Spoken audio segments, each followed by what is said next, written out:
Sabemos que hay una gran historia detrás de la casa de los hermanos Menéndez. Pasó de ser una mansión de ensueño a esa casa de pesadillas. El número 722 de North Elm Drive en Los Ángeles fue el escenario de uno de los crímenes más sonados del último siglo, el crimen de los hermanos Menéndez. Pesadilla en el Drive, como titulaba su cobertura en Vanity Fair el periodista Dominic Dunn, del espeluznante caso de los hermanos Lyle y Eric, quienes asesinaron a sus padres en una de las calles más soberbias de Los Ángeles, en Beverly Hills, el día 20 de agosto del 89. El lujoso y exclusivo número 722 pasó a la historia como Murder House, desde que los hermanos de 21 y 18 años dispararan 14 veces sus escopetas contra José y Kitty Menéndez. Pasó tiempo hasta volver a apreciar su carácter mediterráneo, su opulente fachada o su cancha de tenis, dejando atrás la imagen de aquel crimen. 22 North Elm Drive here in Beverly Hills. I think that was in 1994 when the trial happened. Si sus cimientos fueron tintados con el parricidio, acabar con la vida de un pariente próximo de uno de los casos criminales más mediáticos de la historia de los Estados Unidos, pero no hay que olvidar que esta mansión de 841 metros cuadrados data de la década de 1920 y que guarda también mucha más historia que la que retransmitió desde el Tribunal Superior de Los Ángeles el canal Car TV.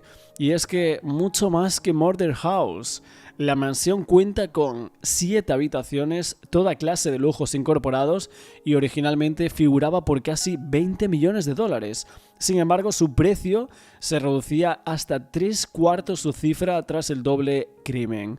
Previamente a que José Menéndez, el padre de los hermanos, que era un exitoso ejecutivo de la discográfica RCA, comprara esa vivienda en el 88 por $4 millones y disfrutara de ella apenas un año antes de su muerte. La mansión fue remodelada en el 84 para sellar unos últimos detalles de una construcción tópica del sueño americano, tan de ensueño que hasta algunos cantantes como Elton John y Prince dicen que estuvieron alquilados durante una gran temporada.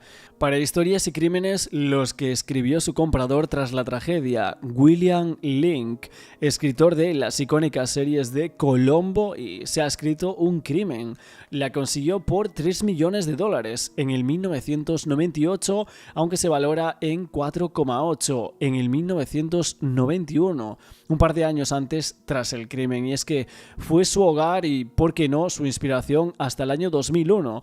El ejecutivo de telecomunicaciones Sam Deluk luego la adquirió por 3,7 millones. Hay que decir que varios medios estadounidenses decían que esta vivienda volvía a estar en la venta en el año 2023 hasta que finalmente un comprador anónimo la hiciera su hogar por una suma de $17 millones. Es decir, 35 años después. El número 722 de North Elm Drive volvía prácticamente a su precio original. Al parecer y por suerte, la condena inmobiliaria no había sido de cadena perpetua, como si lo fueron los hermanos, y es que como si fueran las dobles sentencias perpetuas sin opción a revisión de los hermanos Menéndez tras ser acusados culpables. Pero es evidente que tras la plataforma de Netflix que haya hecho ese documental, el estreno al universo del director Ryan Murphy, esa serie inspirada en el caso Menéndez llamada Monstruos, la historia de Lyle y Eric Menéndez, es cierto que ahora se hace mucha gente la pregunta de si son culpables o víctimas defendiéndose de sus presuntos agresores.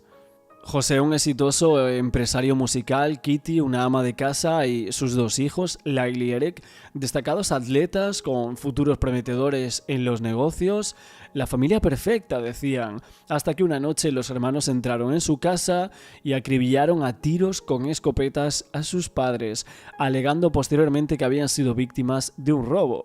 Las investigaciones revelaron que los responsables de los hechos eran en realidad los 2 hermanos. Sin embargo, estos alegaron que habían sido víctimas de abuso sexual por parte de su padre y que su madre no hizo nada, sino todo lo contrario.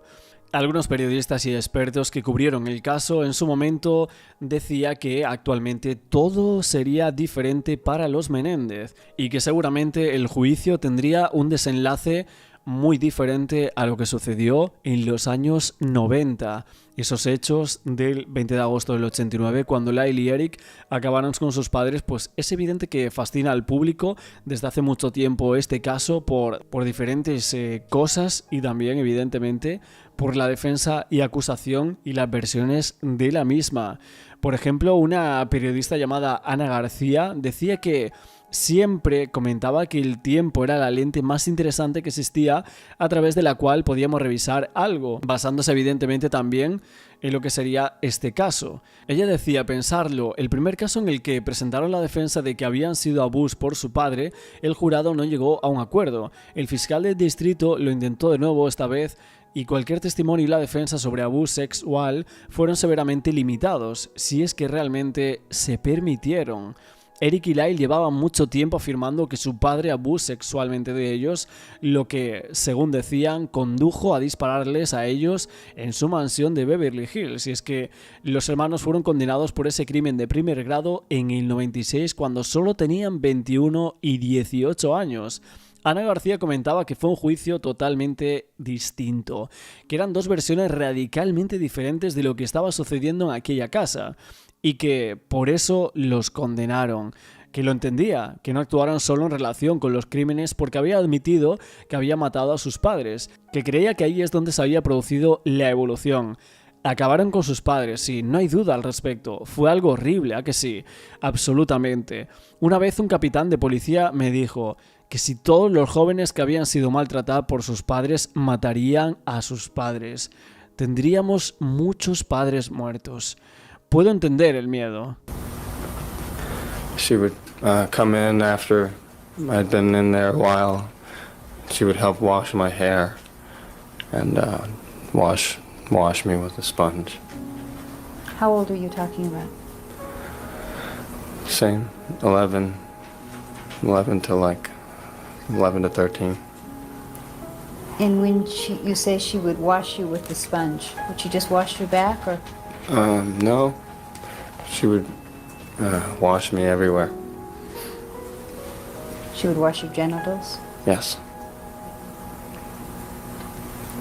You slept in bed with your mom a lot, didn't you, even when you were little? Yes. And did you continue to sleep in her bed around this time when you're 11 and 12? Sometimes. And sometimes, did you touch your mom? Yes. Would your dad be in bed? Sometimes. And where would you touch her?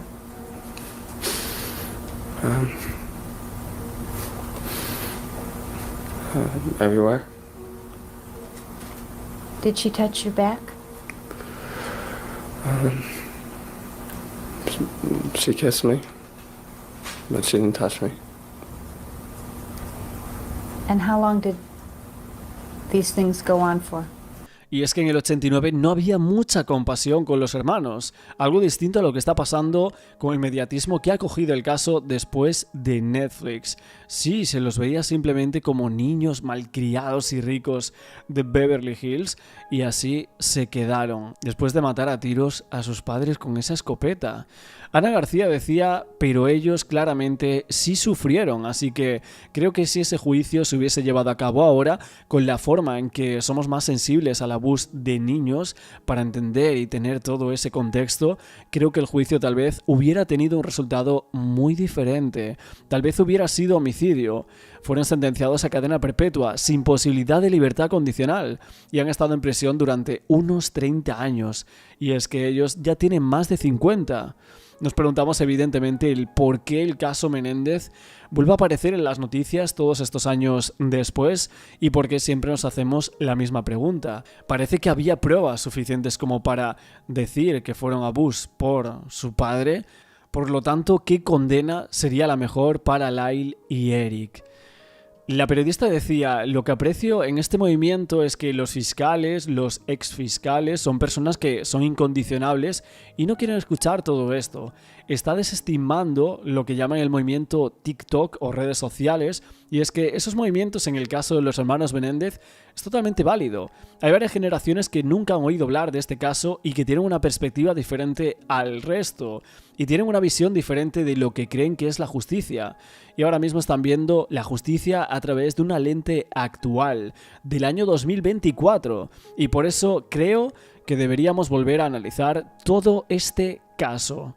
Es que hay una cosa clara y nuevas pruebas que han salido a la luz. Está la carta que Eric le escribió a su primo de 9 meses antes de los asesinatos, en las que se refería a lo asustado que estaba. Carta que habíamos comentado por aquí en uno de los vídeos, que no quería que su padre entrara más en esa habitación, todo eso.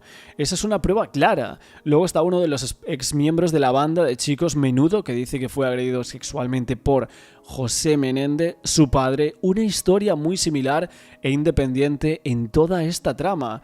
Lo que pasa aquí es que, por ejemplo, Kim Kardashian, la actriz y artista de 43 años también, escribió una emotiva carta pidiendo la liberación de Lyle y Eric, algo que la presentadora de algunos podcasts que habían hablado anteriormente en los Estados Unidos elogiaban enormemente. Algunas presentadoras decían lo siguiente: creo que el ensayo de Kim Kardashian sobre su perspectiva y su opinión sobre este caso está muy bien hecho. Está pidiendo a la gente que tenga algo de compasión y piense en la justicia para estas dos personas. Mire, ¿deberían ser liberados? No sé esa respuesta. Realmente no la sé. Si esto realmente va a ser homicidio, entonces tal vez sí. 30 años serán suficientes. Pero es que 30 años ya los han cumplido. Otros periodistas hablaban de si había un espectro o no, que dónde encajaban los hermanos Menéndez en todo ese espectro y condena, que creía que deberíamos tener una discusión al respecto sobre todo esto, y que gracias a las redes sociales y la vuelta a hablar del caso, pues evidentemente habrían decidido muchas personalidades en los Estados Unidos volver a poner el foco en la condena de los Menéndez Brothers y por supuesto ver en qué aspecto podríamos llegar a cambiar y la justicia cómo podría haber sido para ellos. Aún así hay otras personas que creen que Netflix no fue imparcial en el caso de los Menéndez. Esto es algo que ha chocado bastante. Por un lado, hay personas que en estos años decían que podrían ser totalmente inocentes los hermanos, mientras que, por otro lado, como os estoy contando, comentaban que sí, eran totalmente culpables y que Netflix no fue imparcial como productora. Y es que en menos de unas semanas después del estreno de Monstruos, la polémica está servida. Desde prisión, el propio Eric ha cargado contra la serie de televisión y contra la imagen que ofrece de ellos. Críticas que han recibido la réplica casi de inmediato del propio Murphy, que era, por supuesto, el productor de la serie. Hay una cosa que tienen razón los Menéndez, según muchos, que la serie no es tan imparcial como pretenden decirnos sus productores, y que sí desliza que ellos creen que los asesinos mienten. Y es que es bastante curioso que mientras que algunos de los episodios de los malos tratos y el ambiente tóxico que existía en ese domicilio familiar sí que aparecen recreados en las escenas de esa serie, no hay ninguna en la que se muestren los abuse sex.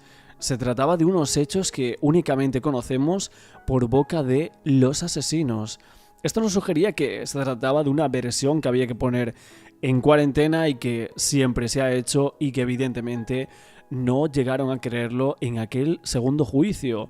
Uno de los peros que hay que ponerle a la serie es que con esa pretendida objetividad a veces parece confusa al decir que desde un punto de vista se está contando a cada momento, lo que dificultaba completar todo el puzzle. En el primer episodio de la serie, cuando todavía no han sido detenidos los hermanos y parecía que la matanza era obra de la mafia, los hermanos sorprenden a todos los asistentes a un acto fúnebre en memoria de sus padres asesinados, eligiendo una canción del dúo Milli Vanilli, para el que se supone que debía ser uno de los momentos más emotivos del homenaje.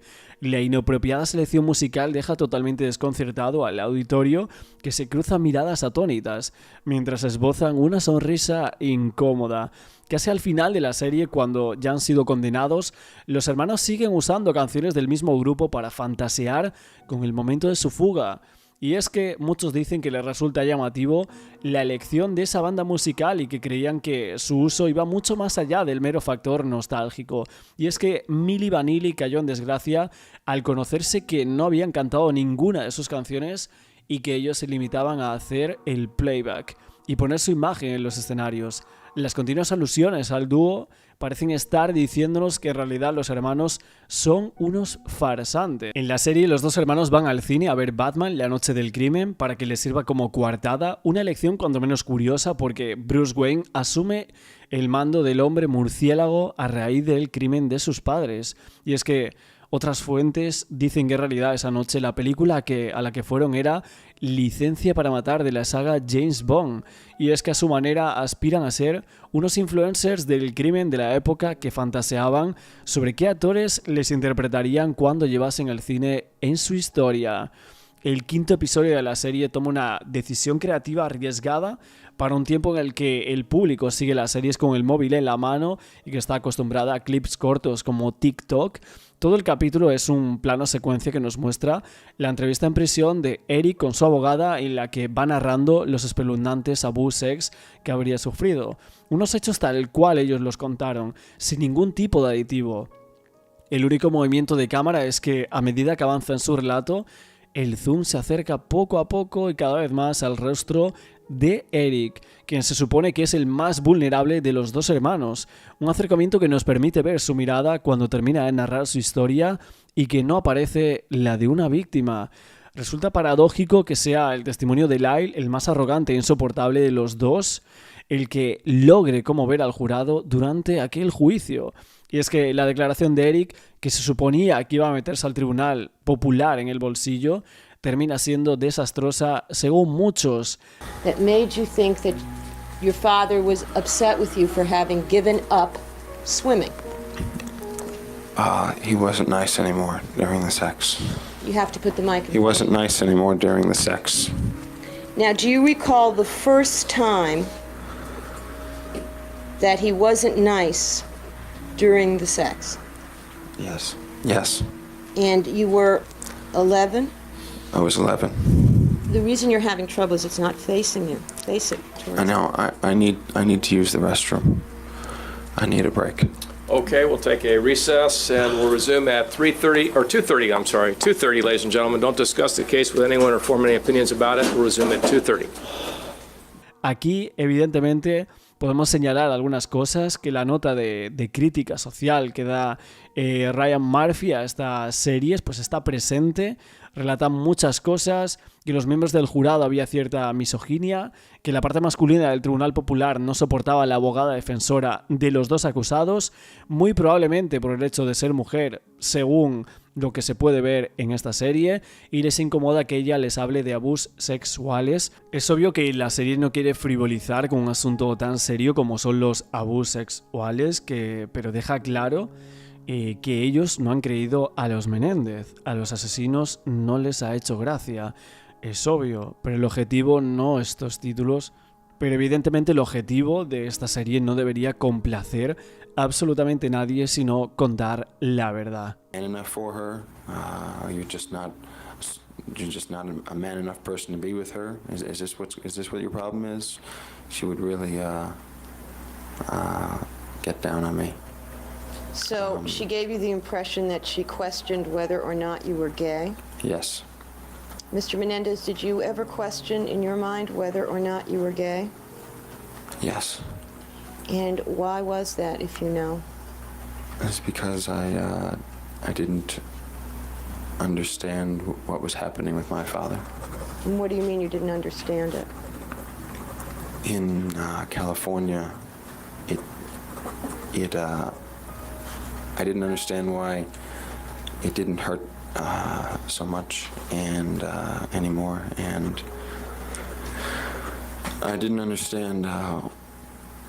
I just felt like I was having more friends because I had a car and I was able to play tennis with them, and I was a little bit more independent, and I felt like I was supposed to be stronger, and I would still be doing this with Dad, and I wouldn't scream at him or fight back with him because I was afraid, but I I still thought I should have, and I would still be able to have an orgasm.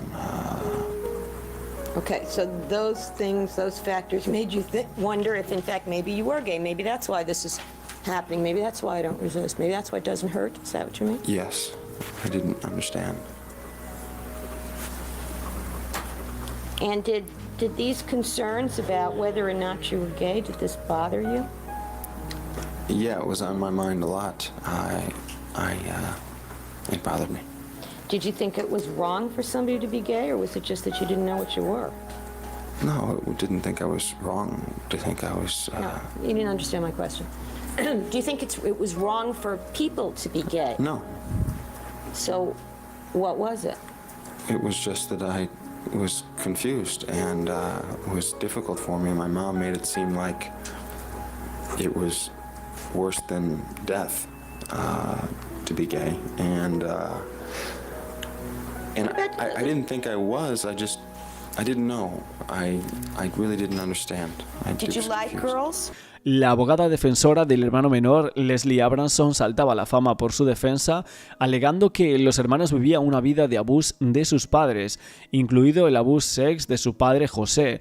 A pesar de la teoría de la defensa, los registros de antecedentes penales de los hermanos contrariaba esa teoría de escape de abuso paternal, y es que el juicio terminaba con 2 jurados en un punto muerto. Aunque los hermanos fueron juzgados juntos, cada uno tenía ese jurado independiente. El fiscal del distrito de Los Ángeles, Jill Garcetti, anunciaba de inmediato que el juicio a los hermanos se volvería a intentar. El segundo intento fue un poco menos conocido, en parte porque el juez Stanley se negaba a permitir que las cámaras entraran en la sala del tribunal. En este nuevo documental sobre los hermanos Menéndez revela bastantes impactantes dibujos que Eric había hecho sobre los abusos que habría sufrido, además de declaraciones de Lyle en las que confiesa que habría preferido perder el juicio por crimen antes que hablar públicamente sobre aquellos abusos. Todo esto en la reciente serie de Netflix, que está lanzado como un documental que ha sido bastante criticada por una parte, pero que no se para de hablar de ella en los medios de comunicación, y es que se exploran algunos aspectos que la serie no abordaba, revelando detalles íntimos de su historia, como algunos impactantes dibujos realizados por Eric, unos bocetos creados durante su tiempo en prisión que representaban los abusos sex que sufrió por parte de su padre, que fue una verdad que los hermanos mantuvieron en silencio durante mucho tiempo. Es que uno de los momentos más desgarradores del documental es la confesión de Lyle, quien revela que hubiera preferido perder ese juicio por asesinato antes que hablar públicamente sobre esos abusos que ambos habrían sufrido. Esta revelación da nuevas perspectivas a la defensa que habían utilizado, que alegaba que los asesinatos fueron motivados por los años de abuso físico, emocional, sexual a los que fueron sometidos por su padre, y es que Lyle y Eric no solo se enfrentaban al sistema judicial, sino que también a la profunda vergüenza y traumas de su infancia, lo que los llevó a ocultar parte de su verdad durante ese juicio. Además, el docu ofrece entrevistas exclusivas con familiares y también otros expertos legales que participaban en el juicio o lo cubrieron por los medios. Algunas conversaciones revelaban cómo el trauma que sufrían los Menéndez influenciaba su comportamiento antes y después del crimen. Todo este enfoque psicológico y emocional diferencia el documental de la serie, que se centraba más en los hechos del crimen y el juicio. Aquí se examinaban quizás más las secuelas internas de esos supuestos abusos, brindando esa comprensión más profunda de los hermanos y su comportamiento. El público era testigo de la tragedia familiar, también era testigo de que recibió una presentación más íntima y humana del dolor que los llevó a cometer esos actos.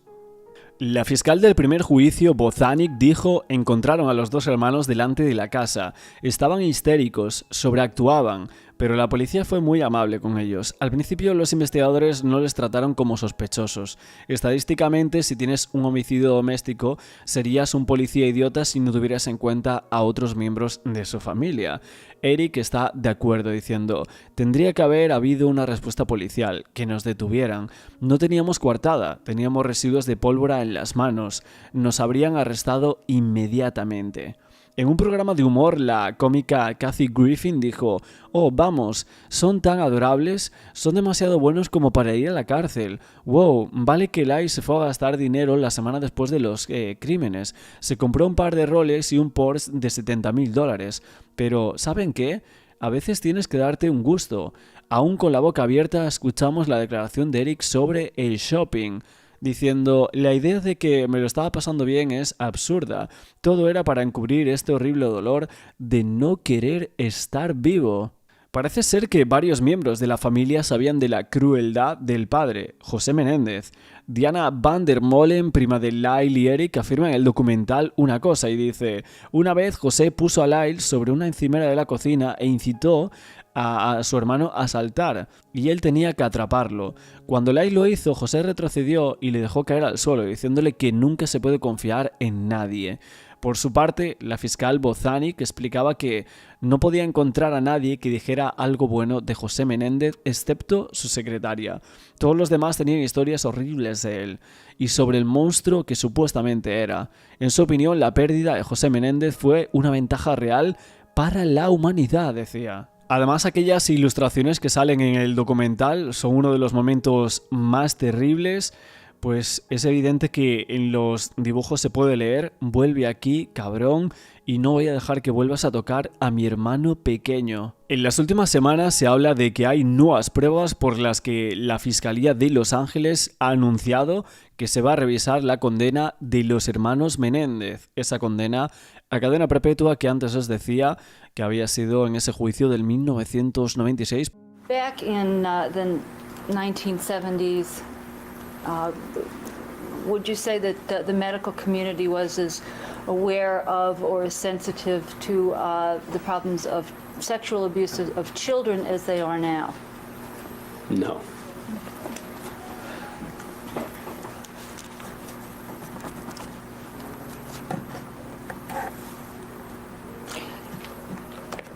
Did you see any indication in Eric Menendez's medical records of an injury to his throat area? Yes. May I approach Your Honor with Exhibit 299? Yes. Thank you.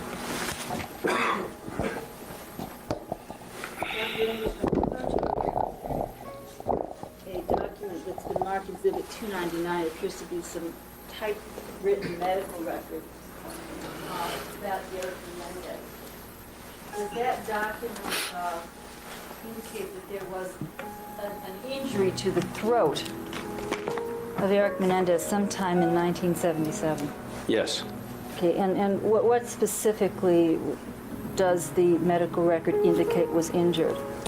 The direct quote is hurt posterior pharynx, uvula, and soft palate.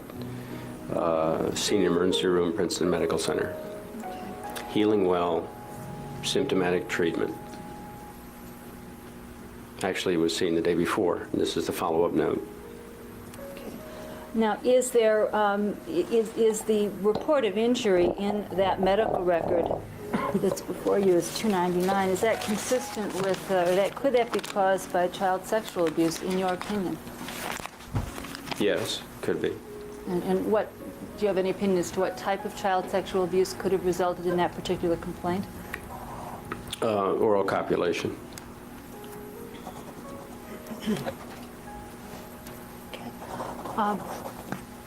In examining Eric Menendez in August of 1993, did you notice that he had a scar on his left inner knee? Yes. And did that appear to be a wound that had been unsutured, that it is, it had gone untreated, unstitched? Yes. May I just have a moment, Your Honor? Entre las nuevas pruebas que se están examinando ahora está una carta del 88 que presuntamente Eric Menéndez le habría enviado a su primo Andy Cano, en la que hace referencia a esos abusos de su padre, diciendo: «He estado tratando de evitar a papá. Todavía está pasando, Andy, pero es peor para mí ahora. No puedo explicarlo. Tiene tanto sobrepeso que no soporto verlo. Nunca sé cuándo va a pasar y me está enloqueciendo». Todo esto dice la carta que, según el abogado de la defensa, habría escrito Eric unos meses antes de los hechos. Eric en la carta añadía más cosas. Cada noche me quedo despierto pensando en que va a entrar. Necesito sacar esto de mi mente.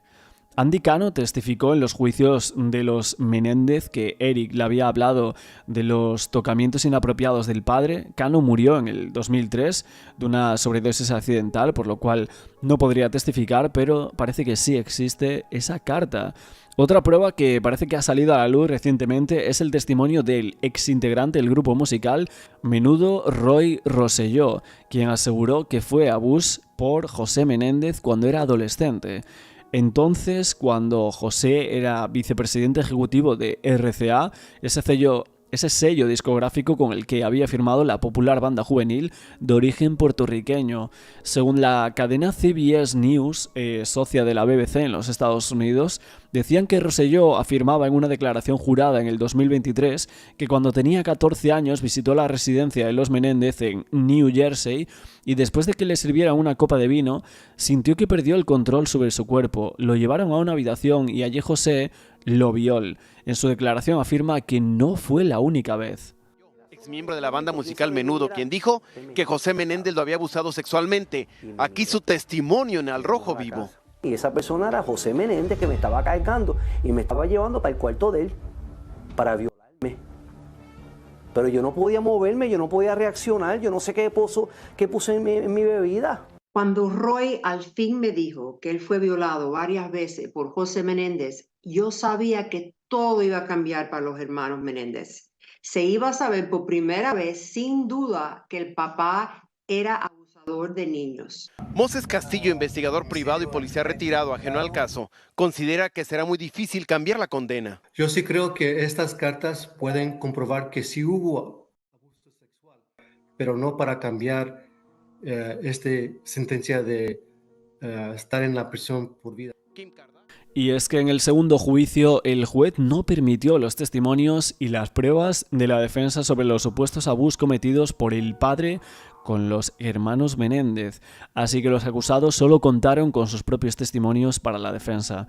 Además, el juez descartaba la posibilidad de declarar a los hermanos culpables de homicidio involuntario en base a esos supuestos abusos que habían sufrido, con lo cual dejaba al jurado con solo dos opciones: condenarlos por crimen o declararlos inocentes y dejarlos en libertad. Como os digo, en las últimas semanas se está hablando de la revisión del caso nuevamente, muchos años después. Y es que sobre las nuevas pruebas, el fiscal del condado de Los Ángeles, George Gascon, dijo en una rueda de prensa que ninguna de esas informaciones había sido confirmada y señalaba que no estaban en ese momento preparados para decir ni qué creían ni lo que no de esas informaciones, pero que estaban allí para decir que tenían la obligación moral y ética de revisar todo lo que se estaba presentando. Añadía que su equipo no estaba diciendo que hubo algo malo en aquel juicio. Según el fiscal, una revisión del caso podría dar lugar a una nueva sentencia o un nuevo juicio y anunciaba que había una audiencia fijada para el 26 de noviembre. Vemos que la serie de Netflix ha causado gran controversia. Los familiares de los hermanos dijeron en una declaración conjunta que Lyle y Eric fueron victimizados por ese grotesco show.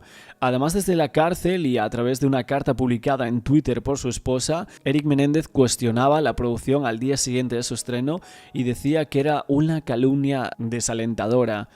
Creía que habían quedado atrás las mentiras y las representaciones ruinosas de Lyle, que crean una caricatura de Lyle basada en mentiras horribles y descaradas que abundan en aquella serie.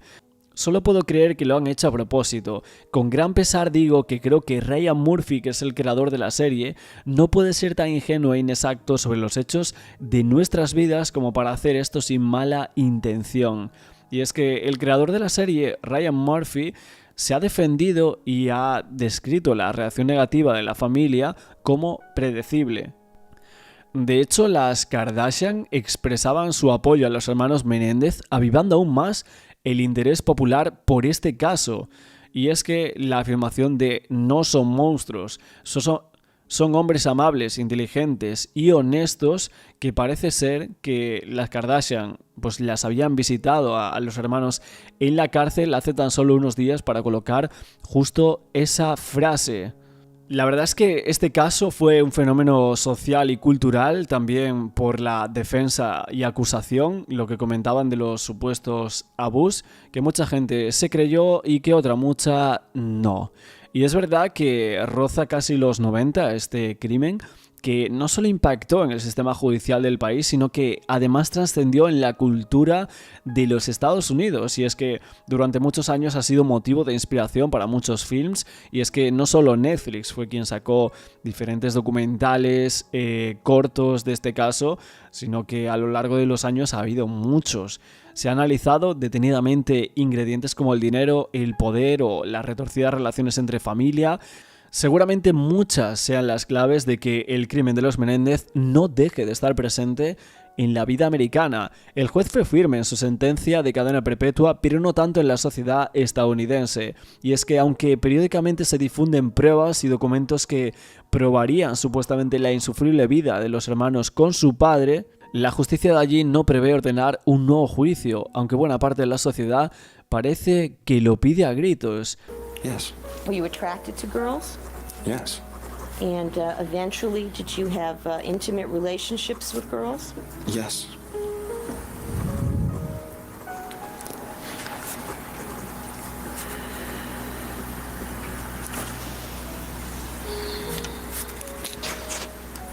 You said your mom made it sound like the worst thing in the world. Did your father make gay jokes? Yes. Did your father call you a particular name associated, a negative name for gay Yeah, he people? called me a faggot. Did he call you that a lot? Yeah, he either called me a fag or a faggot. He used both of them. He hated gay people, and he absolutely refused to accept that what was happening between us. He just said that it wasn't any of that. He hated that. Without naming him, was there a relative on your mother's side of the family that was perceived by the family as being gay? He was gay. Okay. Well, we didn't know that. We just felt that he was. And how did your father talk about or treat that particular individual? He ridiculed him, made fun of him, talked a lot behind his back, would say things like, you don't want to be, I don't want to say his name, you don't want to be like this person. He would, one time I remember Lyle bought the same color and basically the same type of shoe as this person was wearing. And he made fun of Lyle for the longest time for it. For getting the same kind of shoes as the relative? Yeah. Now, what did you think when your father, who is having sex with you, is taunting you with being gay? I was real confused. I didn't think that what Dad and I was doing was a gay thing. I thought it was just what Dad and I was doing, and but it made me real confused because it didn't hurt like I thought it should anymore, and so I didn't understand. When your father called you faggot, did you ever answer him back in your head? Yes. What did you say? I said, well, then what the hell are you? Hay quien cree que los hermanos Menéndez serían inocentes. ¿Y tú qué crees? Aquí en los comentarios ahora evidentemente os pregunto a vosotros qué pensáis de los hermanos Menéndez y de su caso. ¿Creéis en la acusación como tal o quizás en esa defensa que hacían? Muchísimas gracias como siempre por escucharme. No olvidéis dejar un like, suscribiros al canal con la campana y nos vemos mañana con un nuevo vídeo.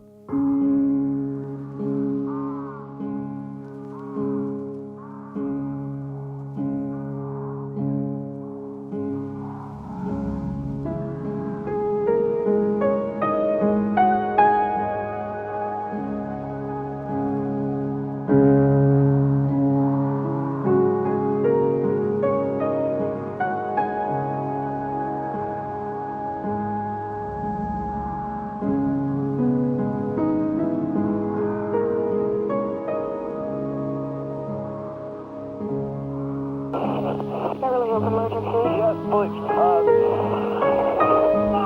What's the problem? What's the problem? What's the problem? They're trying to kill my parents.